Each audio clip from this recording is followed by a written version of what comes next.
அனைவருக்கும் இனிமையான வணக்கத்தோடு ஓம் அகத்தீஸ்வராய நமः.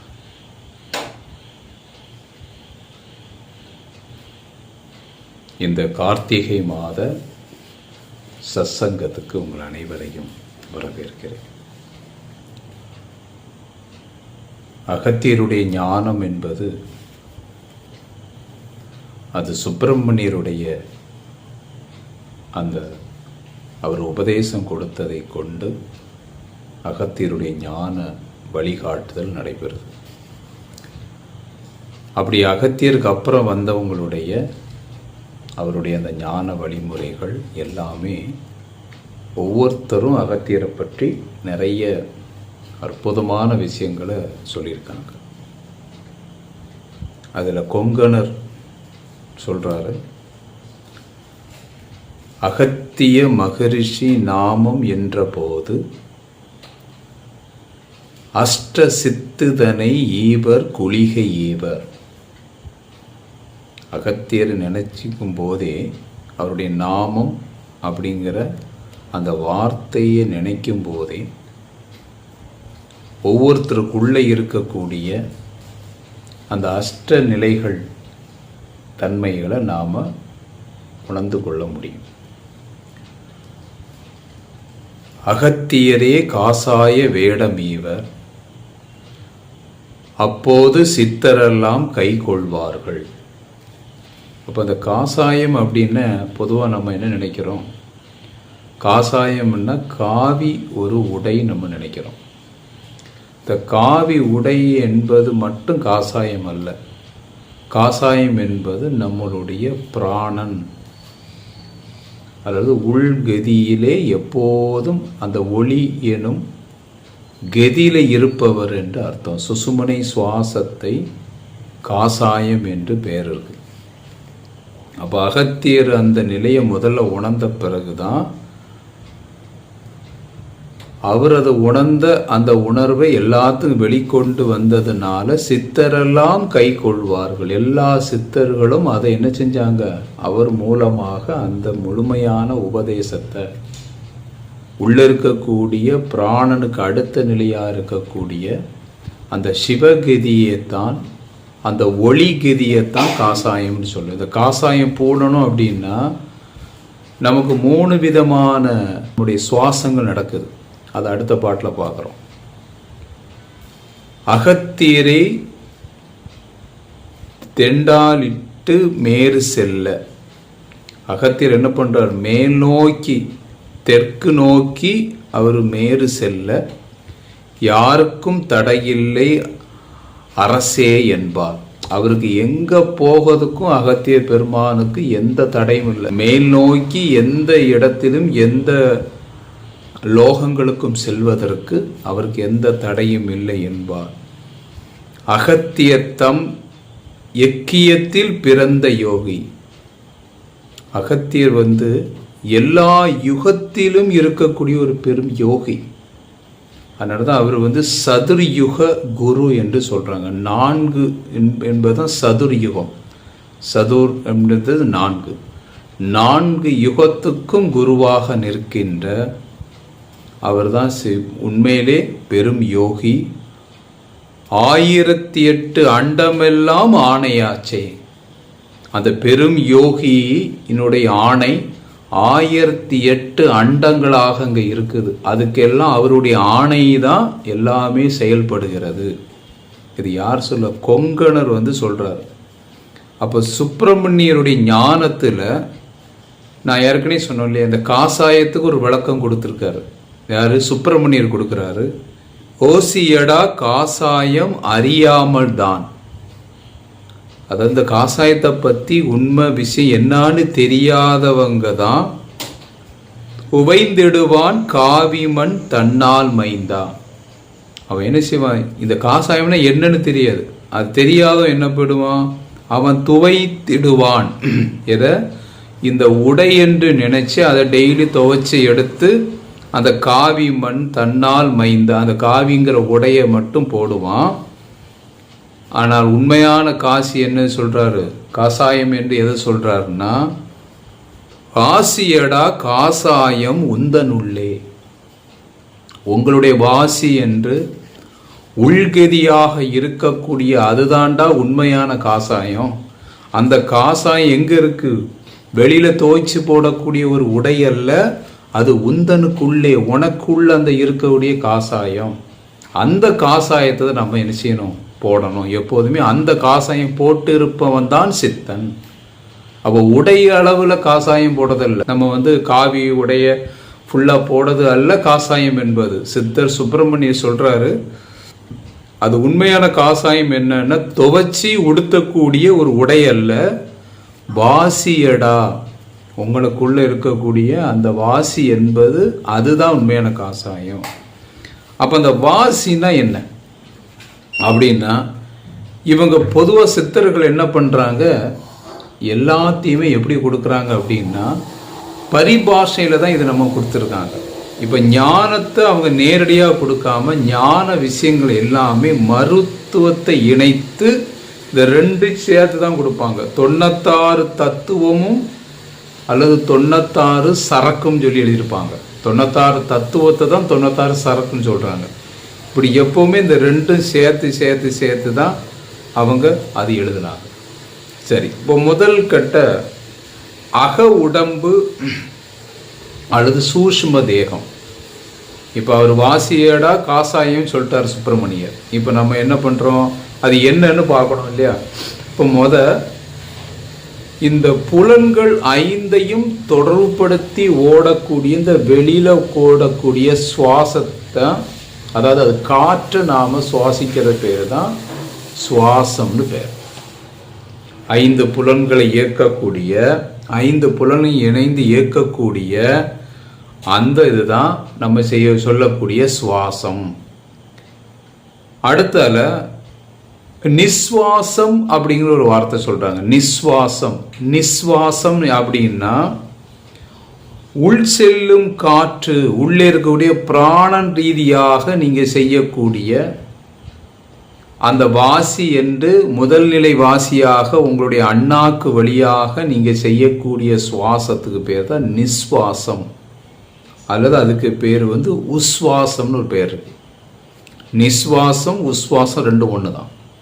அப்போ அதுக்கு பேர் தான் நாம் அண்ணாக்கில் பண்ணுறது. இன்னொரு பேர் நம்ம நிறைய இடத்துல கேள்விப்பட்டிருக்கோம், இது நிறைய பேர் இந்த வார்த்தையை யூஸ் பண்ணுறாங்க. அதுக்கு பேர் விஸ்வாசம்னு ஒரு பேரை யூஸ் பண்ணுறோம். அப்படின்னா என்னன்னு நிறைய பேர் நினைங்க, நீ என்னிடம் விஸ்வாசம் கொள், நீ விஸ்வாசத்தோட இரு அப்படின்னா, அது விஸ்வாசம்னா ஏதோ ஒருத்தருக்கு மெட்டீரியலாக நம்ம ரொம்ப நம்பிக்கைக்குரிய ஒரு ஆளாக இருக்கதாக அந்த வார்த்தைக்கு மீனிங் நம்ம நினச்சிட்டு இருக்கோம். ஆனால் சித்தர்கள் என்ன சொல்கிறாங்க, விஸ்வாசம், விஸ்வம் ப்ளஸ் வாசம். விஸ்வம்னா என்ன அர்த்தம் அப்படின்னா, விஸ்வம்னா இந்த பரம், இந்த பரவெளி, இந்த பரசக்தி, பரநிலை, ஆதி என்னும் அந்த ஒளி, இதைத்தான் விஸ்வாசம் சொல்றோம். அப்ப விஸ்வாசம் நிலை என்பது நாதமும் ஒளியுமா இருக்கக்கூடிய பூரண நிலையில இருக்கக்கூடிய வாசிக்கு பேர் தான் விஸ்வாசம். சித்தர்கள் பயன்படுத்தக்கூடிய அந்த சொல்லக்கூடிய விஸ்வாசம் என்பது பூரண நிலையில், அதைத்தான் அக்கினி கலை என்று சொல்றோம்.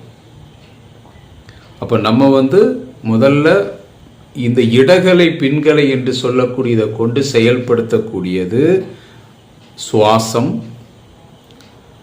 நம்முடைய உட்சுவாசம் என்று சொல்லக்கூடியது அண்ணாக்கை வைத்து சுசுமுனை வழியாக அண்ணாக்கு உள்பக்கமாக கொண்டு நம்முடைய ஜீவனோடு சக்தியை நாம கொடுத்து ஜீவன் எனும் ஆத்மாவை வளர்க்கக்கூடியதுக்கு பேரு, அதுக்கு உட்சுவாசம் அல்லது நிஸ்வாசம் சொல்றோம். இந்த நாதமும் ஒளியுமாய் இருக்கக்கூடிய ஆத்ம நிலையில் இருக்கக்கூடிய அந்த மகா ஒளி சக்தியை மட்டும் நீங்க இருக்கக்கூடியது தான் நாம விஸ்வாசம் என்ற ஒன்று வருது. அப்படி விஸ்வாச நிலையில் இருக்கக்கூடிய தன்மையை எப்போதும் எல்லாரும் இருக்கணும். அப்படி இருக்கக்கூடிய ஒருத்தர் தான் இந்த ஆத்மஸ்வரூப தரிசனத்தை அடையதில் தான் நம்மளுடைய நோக்கம். இது ரூபம். ஸ்வரூபம்னா என்ன? ஸ்வரூபம்னா இதுக்குள்ள இருக்கக்கூடிய சூஷ்ம ரூபம். அதையும் தாண்டி ஆத்மஸ்வரூபம். அப்ப உங்களுடைய ஆத்மாவினுடைய அந்த ரூபத்தை, அதை ஸ்வரூபம் என்று அதை நீங்க உணரணும். இப்படி உணர்றதுக்கு தான் நமக்கு உண்டான நோக்கம். இப்படி உணர்றதுக்காக யார் முயற்சி பண்றாங்களோ அவங்களுக்கு இந்த வாய்ப்பை ஒரு சாதருக்கு அளிக்கிறதுக்கு மிக உந்துதலாக நம்மளோடு பயணிக்கக்கூடிய ஒருத்தர் தான் அகத்தியர். இந்த அகத்து இருக்கக்கூடிய ஈஸ்வரன், அகத்திலே இருக்கக்கூடிய ஈஸ்வரனா இருக்கக்கூடிய நான் எனும் ஆத்மாவுக்கு பயணிக்கக்கூடியவங்க யாரோ அவருக்கு மட்டும் மிக நெருக்கமாக அவரோட அவங்க என்ன செய்கிறார், அகத்தியருடைய தொடர்பு வந்துடுது. அந்த தொடர்பை நமக்கு தீவிரப்படுத்தக்கூடியவர் தான் அகத்தியர் சொல்லக்கூடியவர். இதுக்கு இந்த நிலைக்கு பேர் தான் அக உடம்பு எனும் சொல்லக்கூடிய அந்த ஒளி உடம்புக்கு தான் இரவாத நிலை என்று பேர். இப்போ இரவா நிலை, பிறவா நிலை, அல்லது நிறைய பேர் சொல்லிட்டு இருக்காங்க இல்லையா, பிறவா நிலை அடையது, அல்லது நம்ம பிறப்பில்லாத நிலை அடையணும். இந்த மாதிரி எல்லா விஷயமுமே என்ன காரணம்னா இந்த உள்ள இருக்கக்கூடிய அகம் எனும் சொல்லக்கூடிய அந்த நிலையை நீங்க பெறதுக்கு தான். உள்ள காலத்துல 18 வருடங்கள் இதுக்காக முயற்சி பண்ணணும்னு சொல்றாங்க. சித்தர்கள் எல்லாருமே ஒரு காலத்து பல சித்தர்கள், ரிஷிகளுக்குள்ள நாட்கள்லாம் ரொம்ப சப்த ரிஷிகள் என்று சொல்லக்கூடிய அகத்தியர் கூட உள்ள எல்லாத்துக்கும் 70 ஆண்டுகள் பிறகுதான் உபதேசம். 70 ஆண்டுகள் காத்திருந்திருக்காங்கன்னு சொல்றாங்க. ஏன்னா சிவன் கண்ணை மூடி தியானத்துக்கு போயிட்டாருன்னா சாதாரணமாக கண்ணை திறக்கிறதுக்கு 70 ஆண்டுகள் ஆயிருமா. அந்த 70 ஆண்டுகள் வரைக்கும் காத்திருந்து தான் அவங்க உபதேசம் பெறுறாங்க. ஆனால் அதுக்கு முன்னாடி பார்வதி தேவிக்கு உபதேசம் கொடுத்து 18 ஆண்டுகள் அவங்க சாதனை செய்ய, அந்த கடுமையான தவத்திற்கு பின்னு தான் அவங்க என்னவாது அவங்களுடைய மூச்சு என்னவா மாறுது, நிஸ்வாசம் எனும் வாசிக்கு போறாங்க.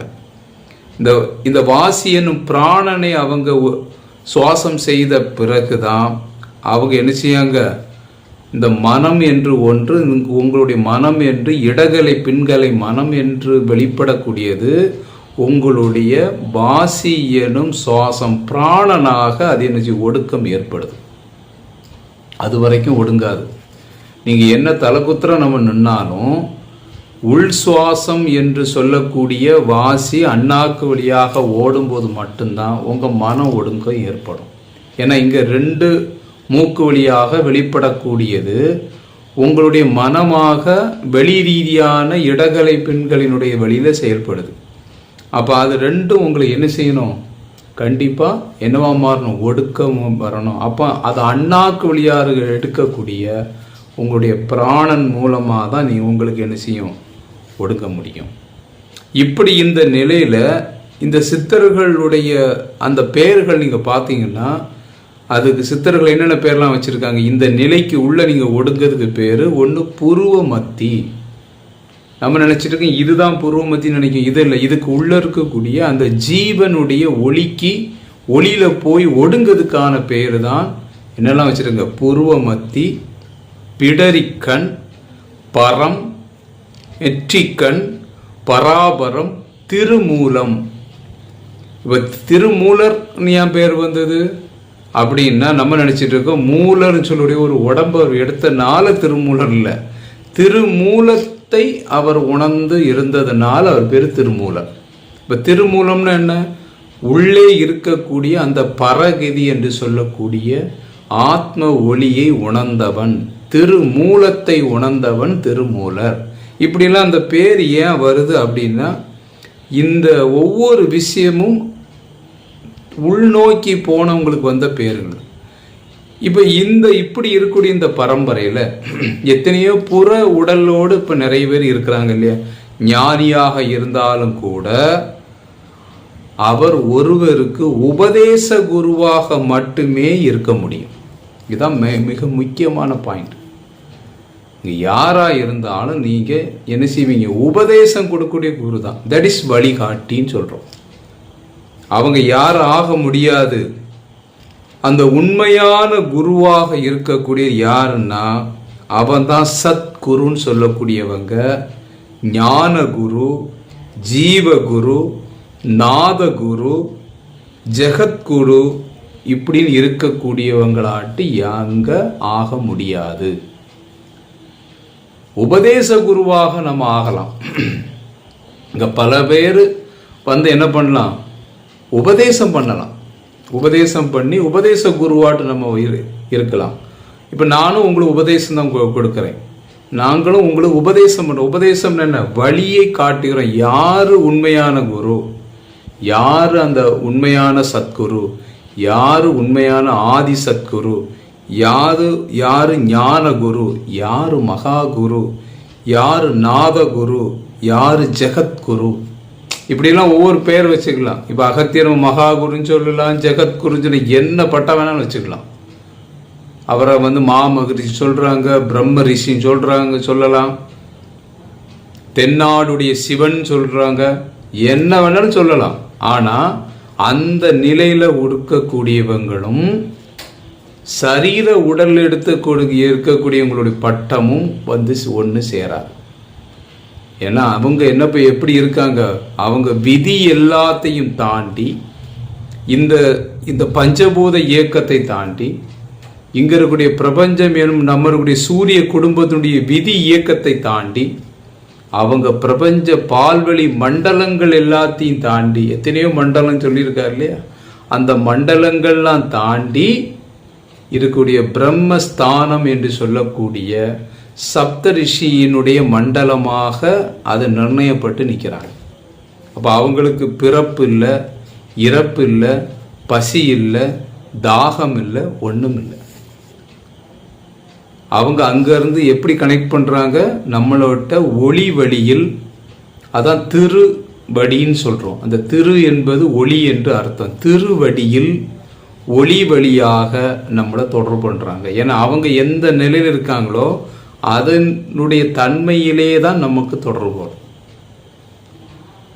அப்போ இந்த ரொம்ப முக்கியமான விஷயம், ஒரு குரு பரம்பரையில் அது என்னுடைய குருநாதன் யாரு, சும்மா வெறும் காமனான வார்த்தையாக நாங்கள் இறைவனை நம்பி இருக்கோம், இறைவன்கிற ஒரு ஆள் கிடையாது. இறை என்பது எப்படி இருக்குது, எல்லாத்துக்கும் பொதுவாக. விஷமும் இறையினுடைய வெளிப்பாடு தான், அமிர்தமும் இறையினுடைய வெளிப்பாடு தான். ஏன்னா அதுவின்றி இங்கே ஒன்றுமே தனித்து எந்த இதுவும் கிடையாது. அப்போ நல்லது அல்லது நல்ல சக்தி அல்லது தீய சக்தி, இந்த ரெண்டுமே இறை தன்மை எனும் ஒரு பொதுவான ஒரு இதில் இருந்து வெளிப்பாடு அடைஞ்சது தான். ரெண்டுமே இங்கே ஒன்று தான். அங்கே வந்து பாவிகளும் வித்தியாசம் இல்லை, புண்ணியவான்கிறது வித்தியாசம் இல்லை. ரெண்டும் அதுக்கு ஒன்று தான். ஏன்னா அது நிர்குணத்தான், எந்த குணமும் இல்லாத ஒரு தன்மையில் இருக்கக்கூடியது.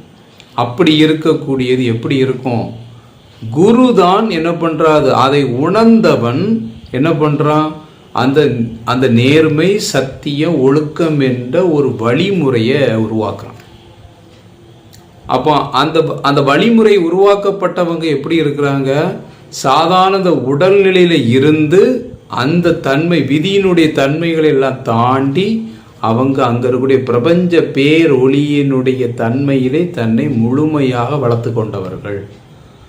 அவங்களுடைய தொடர்பு வரும்போது தான் நமக்கு என்ன வரும், நம்மளுக்குள்ள இருக்கக்கூடிய உண்மையான பொருளாக இருக்கக்கூடிய நான் எனும் ஆத்மாவினுடைய விழிப்பு உணர்வு நமக்கு தொடர்பு படுத்தும். நம்ம என்ன மாதிரி என்ன நிலையில் நம்ம எதை தொடர்புபடுத்துகிறோமோ. இப்போ நீங்கள் ஒரு மண்ணை, நல்ல மண் சம்பந்தமான பௌதீகத்தை மண்ணை நீங்கள் வணங்கினீங்கன்னா மண்ணுடைய தன்மைகளாக இருக்கக்கூடிய எல்லா குணத்தையும் உங்களுக்கு அது கொடுக்கும், உங்களுடைய இணைப்பை கொடுக்கும். இப்போ விவசாயம் பண்ணுறாங்கன்னா மண்ணோடு மண்ணாக இணைஞ்சிருப்பாங்க.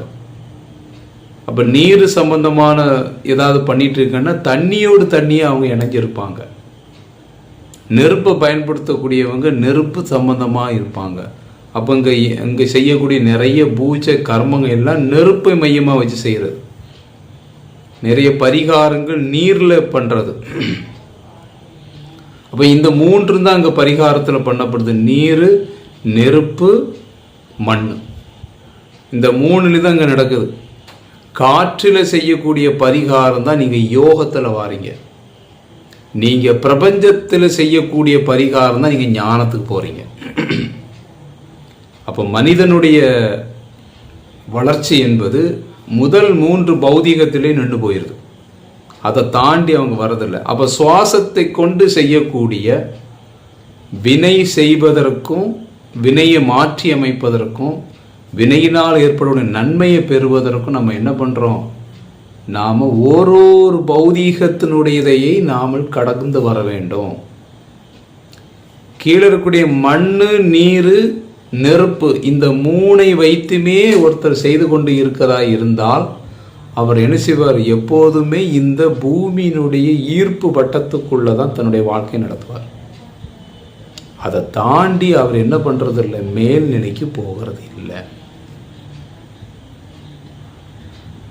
ஆனால் யார் ஒருவர் காற்றினுடைய வழிமுறைக்கு வராங்களோ அந்த காற்றினுடைய வழிமுறை தான் இந்த 3 கர்மத்தையும் உங்களுக்கு மீண்டும் மீண்டும் செய்யறதுக்கு தூண்டுது. அப்போ காற்றை நீங்கள் ஒடுக்கணும். காற்றை ஒடுக்கக்கூடிய வழிமுறையை தெரியக்கூடிய போது தான் நீங்கள் இந்த சம்பிரதாயத்திலேருந்து நீங்கள் என்ன வரணும்? காற்று சம்பிரதாயத்துக்கு வந்தாச்சு. நீங்கள் மீண்டும் மீண்டும் இந்த மண், நீர், நெருப்பு செய்யக்கூடிய சம்பிரதாயத்திலேருந்து விடுபட்டு வர்றது தான் காற்றுக்கு வாரீங்க. அப்போ காற்று உடைய 3 நிலைகளை உங்களுக்கு பிரித்து கொண்டு, காற்றுன்னா வெறும் காற்றை வச்சு தான் நீங்கள் இந்த 3 சம்பிரதாயத்தை பண்ணுறீங்க. அன்றாட வாழ்க்கையில் செய்யக்கூடிய கடமை எல்லாமே இந்த வெளிக்காற்றை வச்சு தான் நம்ம மீண்டும் மீண்டும் செய்துட்டு வரோம். அதனால் காற்று நிலையில் உங்களை உள்நிலை கொண்டு போகிறது தான் வாசி. காற்றுலேருந்து உங்களை ஒடுங்குது. அப்போ காற்றை ஒடுக்கி வாசியினால் உங்களுடைய அனைத்து கர்ம வினைகளையும் நாம் என்ன செய்கிறோம்? இல்லாமல் அதை கொஞ்சம் கொஞ்சமாக நியூட்ரல் பண்ணுறோம். அதனுடைய தடம் தெரியாமல் கூட மாற்றி அமைக்கிறதுக்கு அது முடியும். இந்த ஆத்மீக நிலையில் உள்ள எடுக்கக்கூடிய ஸ்டெப்புக்கு தான் அகத்தியர் சப்போர்ட். நீங்கள் இன்னும் சம்பிரதாய ரீதியாட்டு பண்ணக்கூடியதுக்கு குருநாதர் சப்போர்ட் பண்ண மாட்டார். ஏன்னா அதை தான் பதிவு, நீங்கள் மீண்டும் மீண்டும் பதிவு தானே பண்ணுறீங்க. ஒரு பக்கம் நீங்கள் பதிவு மாற்றத்துக்கு செய்யக்கூடிய வேலை செய்யறதுக்கு சொன்னால், மறுபக்கம் அந்த பதிவை தானே திரும்ப திரும்ப பண்ணிகிட்ருக்கோம். உங்கள் வீடு குப்பை சேரதை நீங்கள் குறைக்கணுமே தவிர நீங்கள் தூக்கக்கூடிய வேலையை மட்டும் கூட்டிக்கிட்டே இருக்கிறீங்க. ஆனால் குப்பை போடக்கூடிய வேலை அதிகமாகுது. ஒரு ஆள் தூத்து க்ளீன் பண்ணால் 10 பேர் சேர்ந்து குப்பையை போடுறது வேலை செய்கிற மாதிரியாங்கும் உங்களுடைய கர்ம வினைகள் அமையுது. அப்போ நாம் என்ன செய்கிறோம்? நாம் போடுவதை என்ன செஞ்சிடணும்? போடுவதில் இருந்து நம்ம அடுத்த கிளீனிங் வேலைக்கு வந்துட்டீங்கன்னா சேருவது குறையுது. அப்போ பிராணனை கொண்டு யார் தன்னுடைய சடங்கு செய்கிறாங்களோ எல்லாம் சடங்கு தான். நீங்கள் மண்ணுனாலும் செஞ்சுட்டு இருந்தாங்க. மண்ணுனால் செஞ்சுட்டு இருந்ததுலேருந்து நீருக்கு நீரில் தன்னுடைய கர்மத்தை பாவத்தை எல்லாம் போக்குறதுக்கு நீரில் பண்ணாங்க.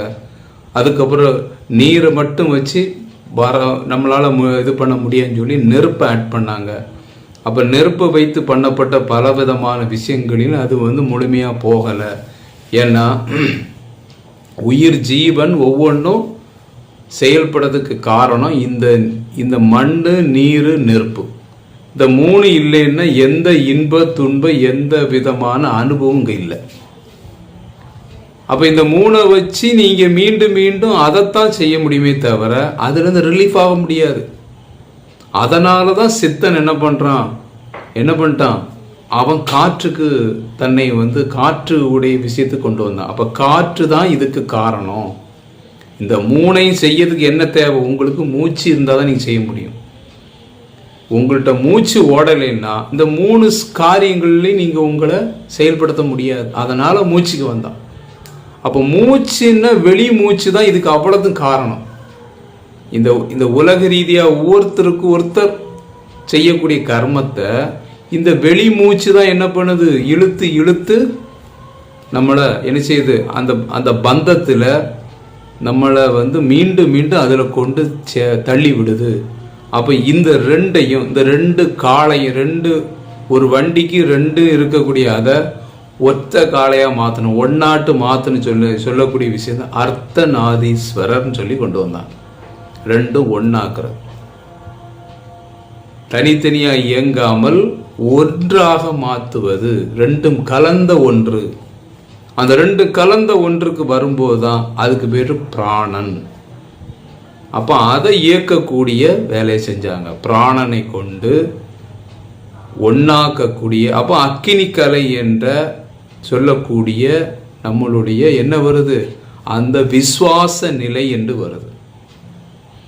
அதனால தான் என்ன சொன்னாங்க, நீங்கள் உங்களுடைய குரு மேலே உங்களுக்கு இருக்கக்கூடியது வெளி மூச்சில் இருக்கக்கூடியது பேர் பக்தின்னாங்க. உங்கள் சாதாரண மூச்சு இயக்கக்கூடியவங்க செய்யக்கூடிய வெளி பக்தின்னு அதுக்கு பேர்.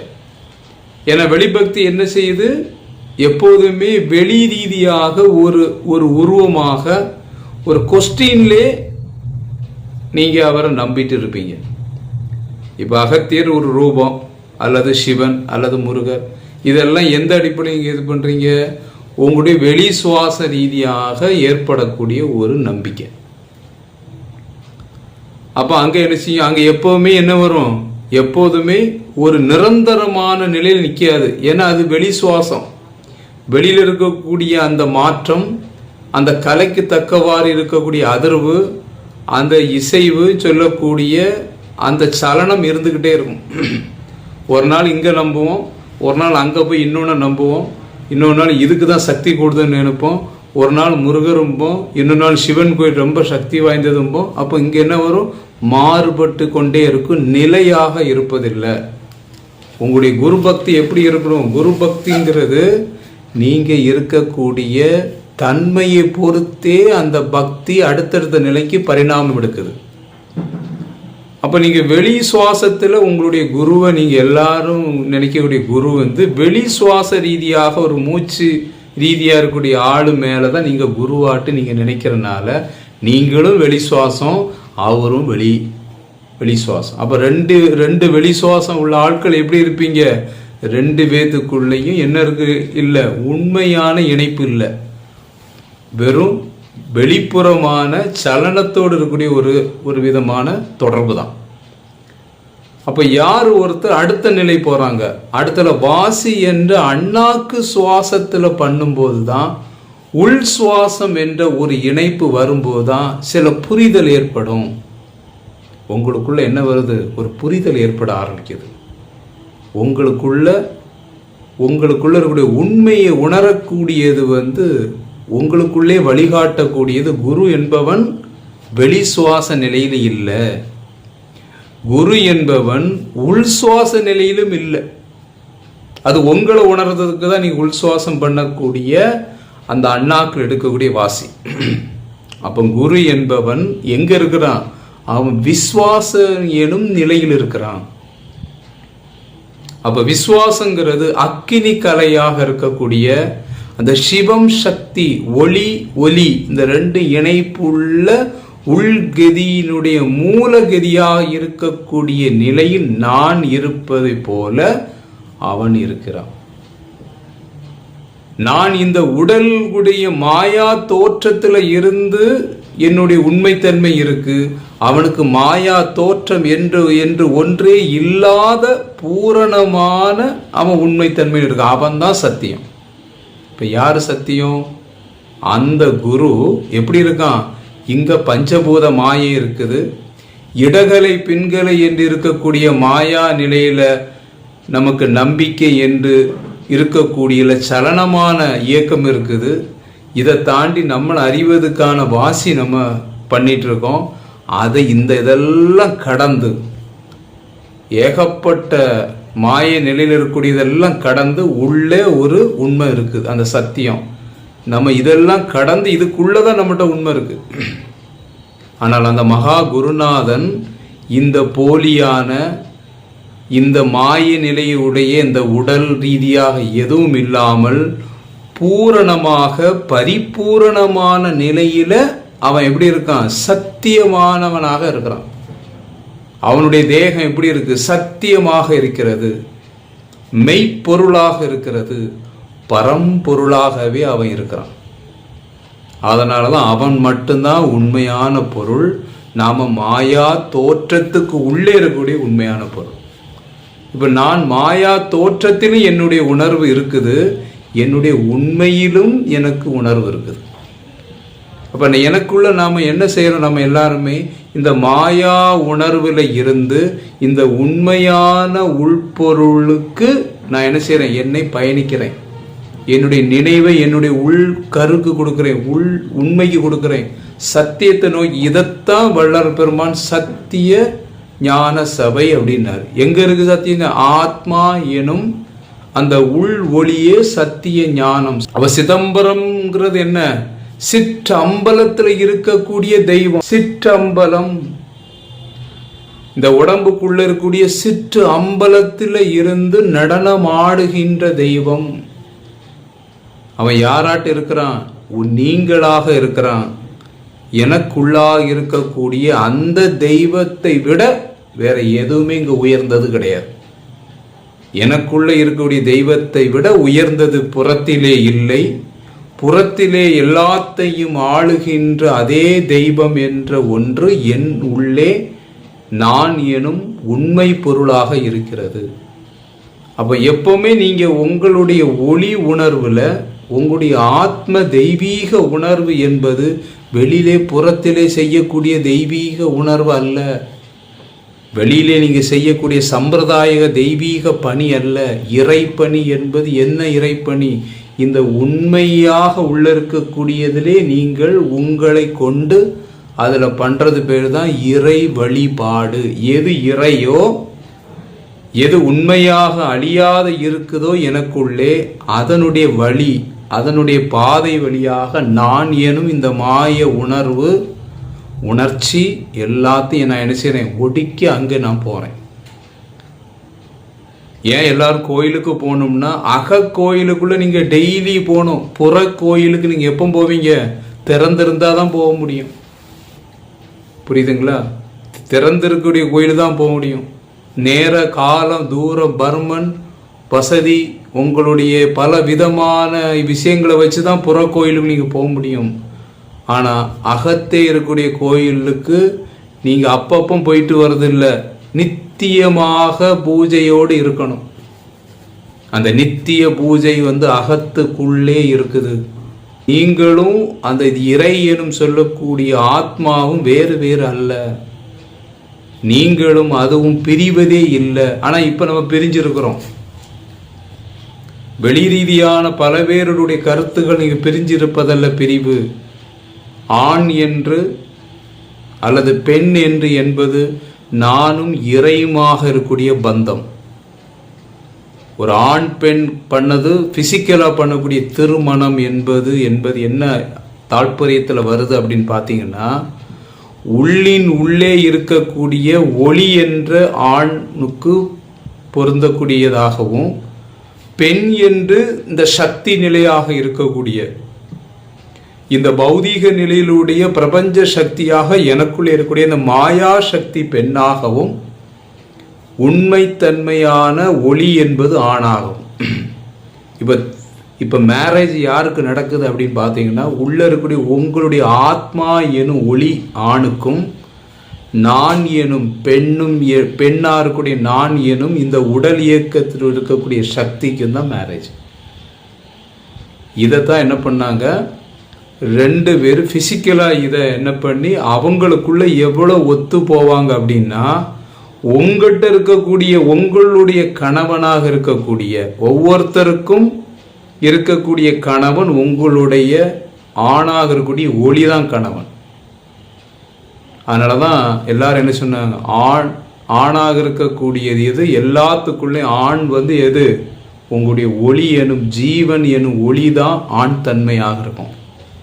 நாம் பெண்ணாக இருந்தாலும் ஆணாக உடல்ல மாறுபட்டு இருந்தாலும் ஆண் பெண்ணுங்கிறது உடல்ல மாறுபட்டு இருக்காங்க. ஆனால் எல்லாருமே பெண்ணு தான். ஆத்மா எனும் ஒளி மட்டுமே ஆணாக இருக்கிறது. அப்போ இங்கே யாரோட நம்ம மனம் கொள்ளணும் அப்படின்னா, நான் எனும் மாயா எனும் இது சக்தி யாரோட மனம் கொள்றது, இணைகிறது? எனக்கு உள்ளே என்னுடைய ஆணாக, கணவனாக, தெய்வமாக. அதனால தான் அந்த ஒளிக்கு என்ன சொன்னாங்க? அந்த ஒளிக்கு தான் 10 விதமான நிலைகளில் போய் அந்த ஒளியை சேர்ந்து அடைஞ்சாங்க. தசபாவனை அப்படின்னாங்க. அந்த சிவம் எனும் சொல்லக்கூடிய ஆத்மாவுக்கு தான் 10 பாவனையில போனாங்க. காமுகனாக, சகோதரனாக, தந்தையாக, காதலனாக, சகோதரனாக, நண்பனாக, எதிரியாக, இப்படி 10 பாவனைகள் அதுக்கு இருக்கு. தசபாவம் அப்படின்னு சொல்றாங்க. அப்படிதான் ஒவ்வொருத்தரும் என்ன பண்ணாங்க? அந்த உள்நோக்கி போனாங்க. அப்ப ஜீவன் எனும் இதை யார் முயற்சி பண்றாங்களோ அந்த ஒளி உணர்வுல நிற்கக்கூடியவங்க தான் விசுவாசம் கொள், விசுவாசத்தோடு எரி, விசுவாசம் உன்னை ரட்சிக்கும் அப்படிங்கிற வார்த்தையெல்லாம் போட்டால் என்ன மீனிங்னா, விசுவாசம் என்பது உன்னுக்குள் இருக்கக்கூடிய அந்த ஒளி உணர்வு, ஆத்ம உணர்வு. அந்த ஆத்ம உணர்வுல நாம் இருக்கணும்னா விசுவாசமாகவே பூரணமாக இருக்கக்கூடியவனுடைய இணைப்பு வேணும். அதான் வள்ளுவர் பெருந்தகை சொல்றார், அறவாளி அந்தணன் தாழ் சேராது. அந்த உண்மையை உணர்ந்தவன், உண்மையே சத்தியமாக நிலையில் நிற்பவனுடைய கூடியவனா அந்தணன் தாழ் சேராதவங்களால பிறவாளி நீந்தல். இது பிறப்பிலிருந்து விடுதலை அடைய முடியாது. ஏன்னா என்னன்னே தெரியாது இல்லையா? எப்படி விடுதலை ஆகணும் தெரியாது, என்ன செய்யணும் தெரியாது, எந்த நிலையில எந்த நிலைக்குள்ள போகணும் நமக்கு தெரியாது. அப்படி உள்ள அந்த குரு எனும் அந்த பூர்ணமான குரு எனும் அந்த ஒளியை நோக்கி செல்வதுதான் மிக சிறந்தது. அதுக்கான வழிகள் தான் என்ன சொல்ல சித்தர்கள் அனைவரும் நமக்கு காட்டினாங்க.